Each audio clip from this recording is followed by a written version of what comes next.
ఉక్రెయిన్కు ఊహించని షాక్ ఇచ్చింది అగ్రరాజ్యం. సైనిక సహాయాన్ని ఆపేస్తూ ట్రంప్ ఆదేశాలు జారీ చేశారు. అమెరికా అండ చూసుకునే ఇంతవరకు రష్యాతో రెచ్చగొడుతూ వచ్చారు జెలెన్స్కీ.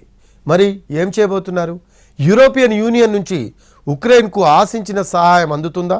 శాంతి చర్చలు, అమెరికాతో ఖనిజాల ఒప్పందంతో జెలెన్స్కీ స్టాండ్ ఏమిటి?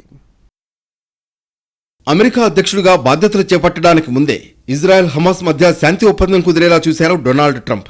అంతేకాదు, ఉక్రెయిన్ రష్యా మధ్య జరుగుతున్న యుద్ధాన్ని ఆపుతారన్నారు. ఆ దిశగా ప్రయత్నాలు కూడా ప్రారంభమయ్యాయి. ఉక్రెయిన్ అధ్యక్షుడు జెలెన్స్కీని వైట్ హౌస్కు ఆహ్వానించి చర్చలు జరిపారు.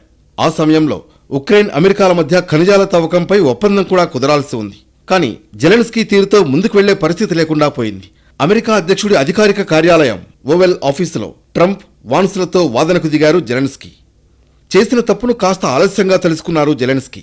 పరిస్థితిని చక్కదిద్దే ప్రయత్నాలు ప్రారంభించారు. అమెరికా తమకు కీలక భాగస్వామి అని, ఉక్రెయిన్ ప్రజలు అమెరికాకు రుణపడి ఉంటారని పదే పదే చెప్పుకొచ్చినా ప్రయోజనం లేకుండా పోయింది. జెలెన్స్కీ తీరుతో ట్రంప్ అహం దెబ్బతింది. ఉక్రెయిన్కు సాయం నిలిపివేయాలని నిర్ణయం తీసుకుంది. ఇప్పటికే రష్యాతో యుద్ధం చేస్తున్న ఉక్రెయిన్కు $350 బిలియన్ ఆర్థిక సాయం చేసింది అమెరికా. ఇకపై అమెరికా నుంచి ఉక్రెయిన్కు సాయం అందే పరిస్థితి లేదు. ఇప్పట్లో యుద్ధం ఆగేలా లేదన్న జెలెన్స్కీ మాటలపై మండిపడ్డారు ట్రంప్. అదో చెత్త ప్రకటనగా కొట్టిపారేశారు.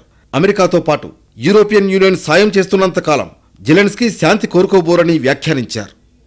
మొత్తానికి ఉక్రెయిన్ పరిస్థితి ఇప్పుడు కుడితిలో పడ్డ ఎలకలా మారింది. అమెరికా, నాటో దేశాల అండ చూసుకుని రష్యాను ఢీకొట్టేందుకు సిద్ధమయ్యారు ఉక్రెయిన్ అధ్యక్షుడు జెలెన్స్కీ.